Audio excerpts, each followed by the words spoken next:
like Bruce said, I am Klint Skelly, and with me is Stephen Rodriguez. We're both forecasters at the NWS here in Pueblo, Colorado. And we're going to be talking to you about how we're trying to improve messaging during high-impact, low-confidence events, or as we're going to refer to them now as HILCEs. As the title says, we're going to focus on freezing drizzle, a freezing drizzle event that occurred this past February. As you'll see, this has really helped us guide our current work to really focus on HILCEs in general. There we go. All right, so initially we're going to look at some previous research about freezing drizzle in the Front Range of Colorado. So Bernstein in 2000 published an article that focuses on regional and local influences on freezing drizzle events. The article primarily focuses on Denver, but it also touches upon Colorado Springs, which is more pertinent to our CWA. The windrows located in the upper right-hand corner, or upper left-hand corner rather, illustrates that in Colorado Springs, the most efficient orientation of the wind to create freezing drizzle needs to be from the southeast. Hey, Klint? Hey, Klint? Yep. I'm not sure we're seeing the slide. There we go. Are we supposed to see the background slide now? Yeah, I've been on that slide for like 10, 15 seconds. Okay, yeah, there was a little delay getting there, but I see it now. Okay, sounds good. Yep, so in the upper left-hand corner shows the orientation that best suits for freezing drizzle in southeastern Colorado, or in Colorado Springs rather. And then the bottom left-hand corner, you can see the three main synoptic setups for freezing drizzle as well. So in the first one, you can see that's a post-cold frontal upslope. Then B is southeasterly return flow, and C is a hybrid of having a low and a high oriented in the correct fashion to create southerly winds. The article does note that that's for Denver, but meteorologically thinking, that's actually a pretty good orientation for freezing drizzle in Colorado Springs as well. More importantly, looking at the soundings of all three of those cases, they all have similar characteristics. Like the first is they have a supercooled cloud layer from 300 to 1800 meters. There are no melting layers. Minimum temperatures are between -14°C and -5°C, and it's all capped by dry air from downslope winds. All right, can you see my current screen now? I just switched. Yes, we can see that. Okay, great. Seems like it's working a little bit better now. So I just want to give you all a little lesson about southeastern Colorado geography and orography. As with all CWAs, we have local mesoscale challenges that manipulate our forecasting. For us, it's mainly topography, and that topography is our very, very large rocks, especially for our biggest population center of Colorado Springs, which houses around 500,000 people. It's probably a little bit more now. That statistic was from 2018. But in El Paso County, we have Colorado Springs, which sits at 6,035 feet. Colorado Springs sits at the base of Pikes Peak, which it's one of the most well-known 14ers in the United States, so 14,000 feet of elevation. The Rampart Mountains are located to the northwest, which the highest peak there goes up to 9,000 feet, and the Palmer Divide goes up to around 8,000 feet, 7,800 feet. If you keep going further south, where the forecast office is in Pueblo, we dip down to around 4,600 feet. And so I'm sure, as many of you do know, in the warm season, the Palmer Divide is known for its Palmer Divide magic, which is a key orographic lifting mechanism during our severe season. But the Palmer also adds key manipulations during our cool season as well. In the case of the freezing drizzle event that we're going to be covering, the south-southeasterly flow is considered an efficient lifting mechanism towards Pikes Peak, the Ramparts, and the Palmer Divide. So now we're going to go over the overview of the event that occurred. It's important to note that the day before the event, we had anomalously warm temperatures. In fact, they were considered record high temperatures for February 2nd. As you can see in Colorado Springs, There is a high temperature forecast of 70 degrees up near Callahan 71, and we had red flag warnings issued for February 2nd, again, the day before this freezing drizzle event occurred. The red flag warning was just for the extreme southeastern plains next to our Kansas border. But the next day, we were expecting an impactful weather event across most of the region. The eastern San Juan Mountains were forecast to get upwards of a foot of snow, and wet, heavy snow was expected along the I-25 corridor with the potential for glazing initially. So this event was literally considered a song of fire and ice, and I'd like to thank George R.R. Martin for that, and Game of Thrones in general for making that phrase popular. So here's what the event looks like. The animated GIFs highlight the upper levels and the lower levels. In the upper left-hand corner are the 500 hectopascal geopotential heights and absolute vorticity standardized, and shows the wind barbs as well. So essentially what's showing is the upper level system is closed off over the Great Basin of the Western US, which is a typical setup for these freezing drizzle events, as that article Bernstein 2000 indicates. On the right-hand side, it's a little bit more quickly animated, but it shows the surface, RH fields, wind, and mean sea level pressure. And as it indicates, you can see the front come through pretty vigorously with the RH fields. And then so it's a shallow Arctic cold front that passed over the southeastern plains. And after the cold front passed, the wind shifted from north to a south-southeast orientation. And just to look at that a little bit further, the meteorological overview with over-exaggerated things.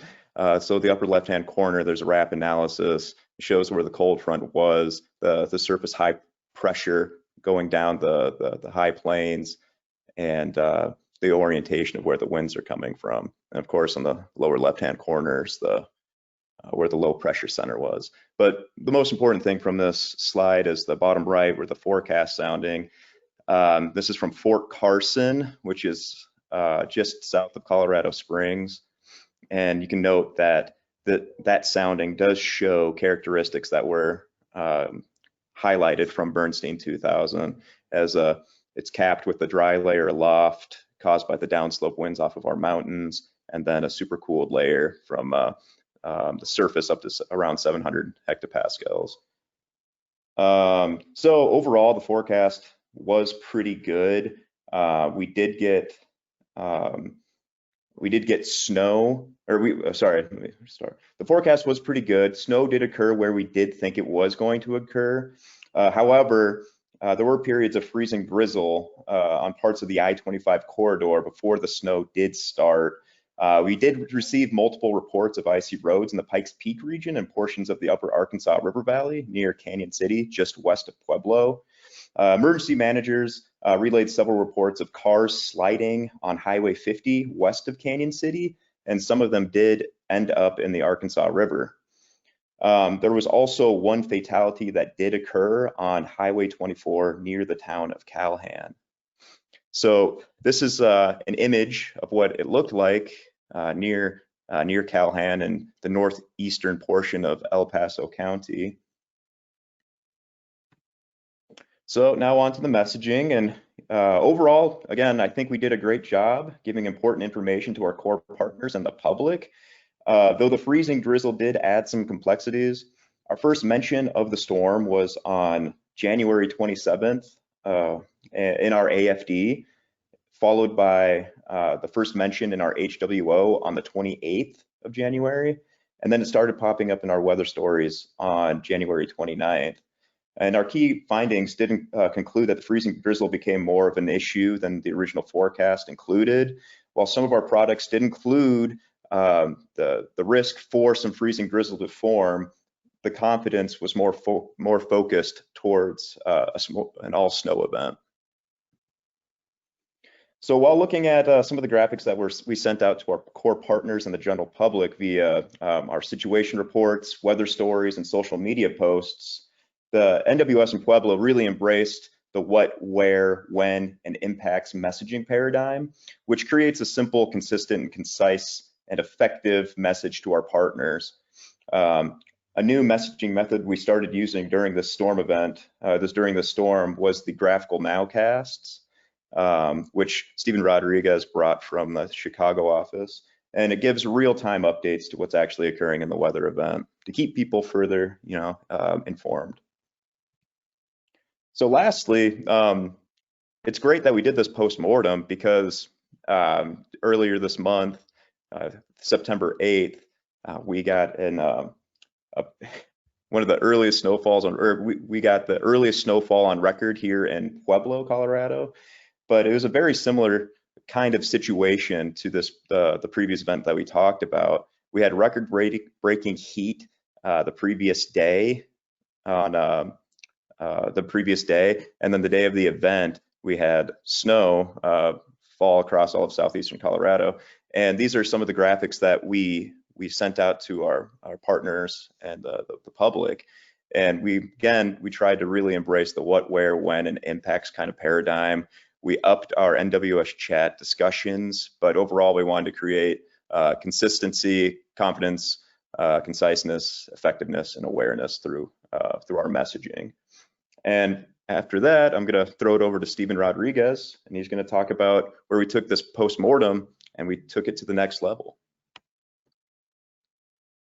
Thank you, Clint. Can you guys hear me okay? Yeah, I can hear you, Stephen. Perfect. Okay, thank you. Like Clint said, my name is Stephen Rodriguez, forecaster here at WFO Pueblo. I'm going to take it from here from Clint. So thanks again, Clint. My apologies up front. I've done my best to isolate myself from my kids, but if you hear two screaming toddlers in the background, I apologize up front here.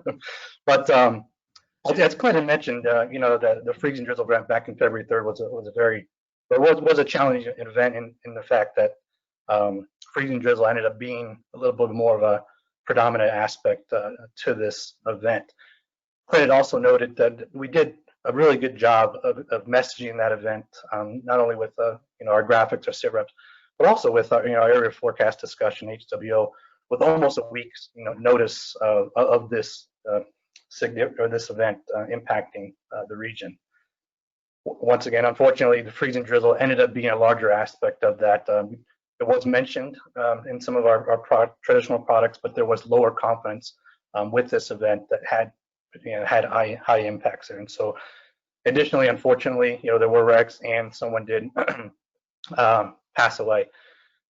And so, Clint mentioned, we did conduct a postmortem soon thereafter to kind of try to gauge our work and our overall performance leading up to this event there, and it really did kind of bring awareness to some ideas that we could potentially implement, some of which that we did have already implemented here this year with this early season snowfall. But beyond that, we really kind of wanted to kind of take it a step further and kind of evaluate our overall messaging techniques and approach towards similar events, events that maybe have lower confidence, but potentially have high impacts to our public there. And so we wanted to kind of, like I said, move beyond that freeze and drizzle event and see if there were other events that had lower confidence, but would have potentially high impacts. And so we moved beyond that event and even beyond the season there and looked to the warm season as well to try to identify and then work towards evaluating our messaging techniques leading up to these events. Well, first we wanted to define what had Clint mentioned a HILCE, our high impact, low confidence event was, at least here locally. And locally, we define that as a weather, water, climate event that has significant risk to life and property, though the mesoscale features and local data or trends leading up to this event really quite are clear and lead us to have a lower confidence to the aspect of this event. After defining this event, we really kind of help us then move to identifying other HILCEs, not just in the winter season, but also in the warm season as well there. And so that was kind of the next step we took there to kind of move forward with these HILCEs and then evaluating our performance leading up to them. As you can see on the screen there, the bomb cyclone of 2019, easily a Hillsie, other winter type phenomena that could be a Hillsie, our snow squalls, definitely some, you could have a clear idea of the synoptic setup and the potential for that, but there does lead some lower confidence, with these events, but definitely having high impacts at blizzard-like conditions. But moving beyond that, in the summertime, our burn scar, our flash flooding is another Hillsie that we have identified. Now, prior to getting to Pueblo, I've got 2 to 3 inches, in an hour, flash flooding, or 1 to 2 inches from urbanized areas. Chicago area could easily have some impacts with an inch and a half hourly rainfall rates there. But then I get to Pueblo and they tell me 0.3 inches could cause some pretty significant impacts to our burn scars here. And that's what I've observed here. And so Hillsie is, or a burn scar, flash flooding is another Hillsie that we have identified there. Trying to pinpoint, convection of where it might occur in and around these burn scars. And if they were to occur, definitely potential for some larger impacts, given their proximity to towns and area roadways there. So just a few of the Hillsies that we identified to kind of really help us move forward there. Next slide, please, Clint. So in our work to kind of identify or define, identify, and then kind of look at our approach towards these Hillsies, we wanted to ensure and have a full awareness of some other challenges that might be present with our messaging for these Hillsies. Now, I know every forecast office has their challenges, their local challenges that they work through to efficiently, message events to their public and their partners there. But here locally across southern Colorado, we work with mountains, Front Range with our Front Range that has our high population centers, as well as to the plains off to the east there, all of which, a wide range of terrain, but all of which could also have wide range of weather at any given time. Additionally, once again, we have our population centers along the I-25 corridor from Springs down to Pueblo there. But we also, at least the state of Colorado, welcomes almost 87 million visitors to the state. At least that was back in 2019.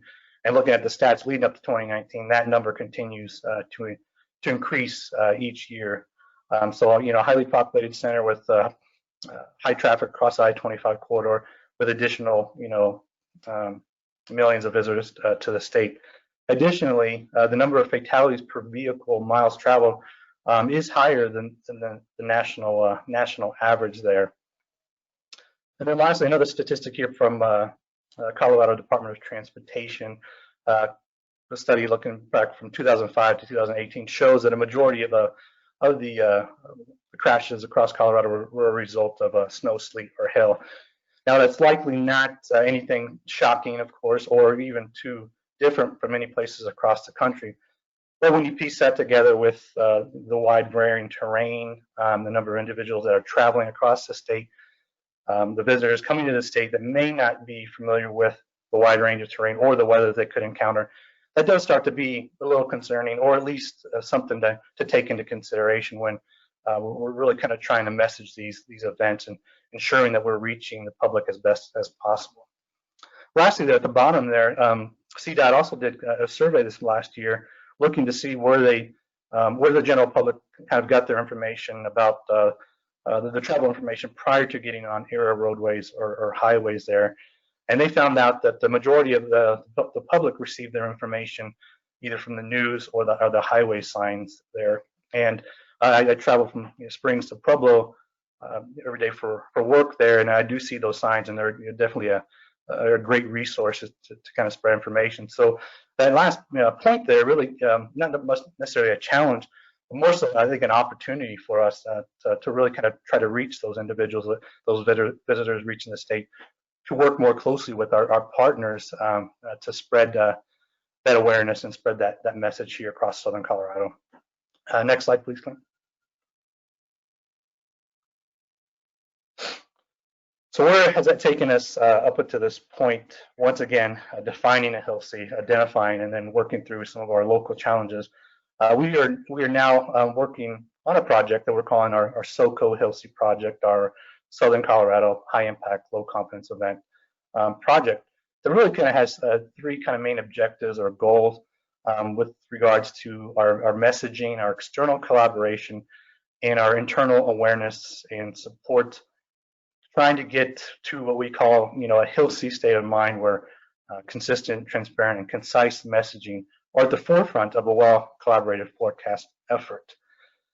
We'd really like to just continue the great work that Greg Hevener, our WCM, has done here the last several years and continues to do with increasing our collaboration and our partnership with our core partners.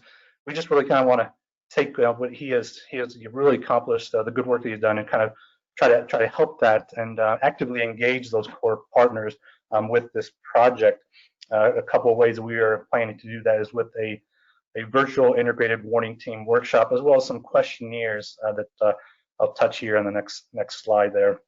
And then lastly there, we want to ensure that we're supporting our forecasters, supporting the staff, that they have the tools and information that will help them stay proactive throughout a Hillsie event.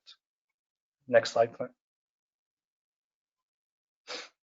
So I had mentioned that the virtual integrated warning team workshop, the virtual IWTs there. I think it's just a very exciting opportunity that we're all excited for here at WFO Pueblo to really kind of work with our partners. I know me personally, I'm really looking forward to it because upon arriving here at Pueblo, soon thereafter, the pandemic was in place, and so the limiting factors to really kind of work closely with our partners that have been in place, with the limiting factors there, I have the limited amount of time to work with our partners there.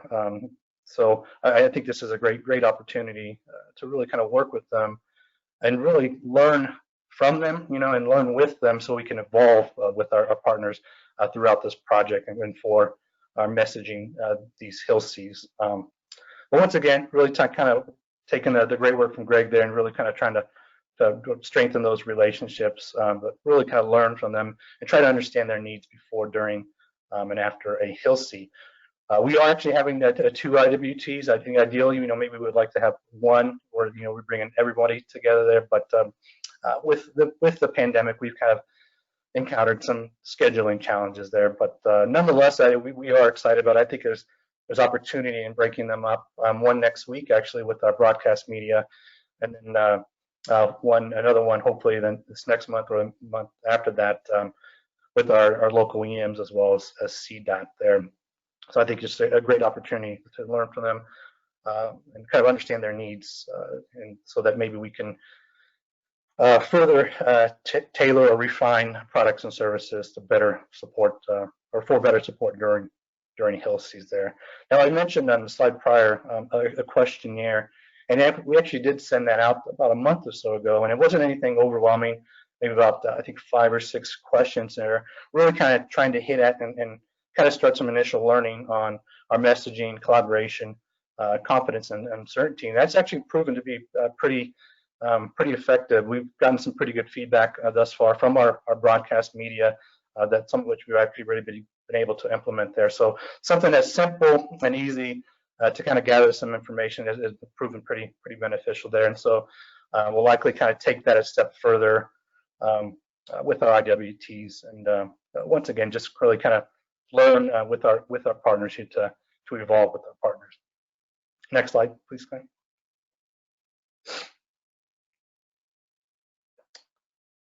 So once again, our Soco Hillsie project, really where it's at, internal and external work to try to reach that Hillsie state of mind, as we call it. We want to ensure that we're supporting our partners and supporting our staff, such that our staff can stay proactive during these Hillsies, that we have partners that are informed of these Hillsies leading up to the event, that we're supporting our staff and giving them the tools to communicate consistent and concise information, graphical support that will allow effective and influential graphics or sit reps that altogether, by the time that we reach our Hillsie, we have an integrated warning team that has an awareness of the Hillsie, the impacts, and are able to take appropriate actions even despite the lower confidence there. So that's kind of what we're really kind of aiming for with this project. Now internally, we're supporting, once again, our staff in our office here with various messaging, with various aspects of our operations there, with a messaging toolkit, a Hillsie decision tree, trigger chart type work that will kind of help guide the forecaster leading up to a Hillsie, expanded graphical templates, automated weather stories, and predefined type templates there to once again support the staff. Now we want to ensure that we have graphics and a certain amount of graphics that can appropriately convey Hillsies there, but at the same time we don't want to create more work for our staff. We don't want them to be kind of bogged down in the work of creating these graphics. We want to ensure that we're supporting the staff leading up to these events. Additionally, internally here, studies, one of which local freeze and drizzle study that Klint and I are also kind of looking at there, similar to that February 3rd event, to kind of expand on that work and maybe try to provide a little more, some more proactiveness aspects to those types of events. A products and service assessment team is something we are working on as well, where we can quickly look back at a Hillsie and then try to provide direct and quick feedback to the staff. I think there's multiple benefits to that, whereas we're maybe not taking a look at an event or a performance to an event just in that season and waiting till the next season. I think by doing that, we were really kind of able to really kind of provide kind of fresh information to the staff and continue to refine our work as either the season moves on or the year moves on there. So I think there's benefits with that as well. And then lastly there, once again, supporting the staff with communication tools so that we can, once again, effectively convey uncertainty and confidence in not only in our graphics there, but even more of our traditional products as well too. And on the job type training, internal job sheets, and maybe even some type of virtual tabletop exercise is something we're exploring there as well. Now externally, once again, supporting our partners is another aspect of this as well.